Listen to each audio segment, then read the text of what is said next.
Hello everyone, I, INDERPREET Singh, Faculty of BBA Department, Tecnia Institute of Advanced Studies. In this lecture, I am going to explain forecasting and long range planning. Forecasting means predicting future. In strategic management, forecasting means predicting future conditions that will influence and guide the activities, behavior and performance of the organization. There are some key points which needed to be taken into consideration while discussing forecasting. First is, it is concerned with future events.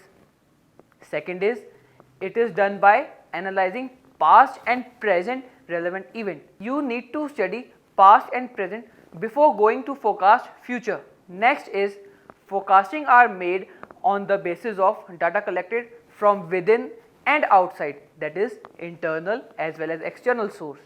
Internal source is within the organization and external source include external environment, which we need to assess before forecasting. Next is, the quality of forecasting depends on the reliability of information. If the information is reliable, then only forecasting proves to be fruitful. And the last one is, forecast may be for long term and short term. Now let's discuss what is long range planning. Long range planning means planning for a fairly long period of time. The duration of long range differs from organization to organization. Some organizations consider 5 years as long range planning, while other organizations consider different years. But 5 years is a fairly long term. Long range planning involves determination of broad goals to be achieved and strategies to be adopted over a fairly longer period of time. These goals relate to the desired rate of growth, sales and market share.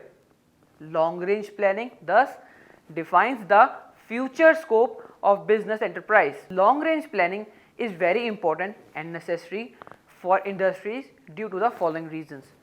First is increasing public investment, which brings in opportunities and threats for individual enterprises. Second is changing pattern of spending, savings and lifestyles of people. Third is growing competition. Next is rapid technological change and information technology. Last one is increasing public awareness and concern on the role of business in the economy and society. So I hope you have understood this topic. For more videos like this, kindly subscribe Tecnia TV. Thank you very much.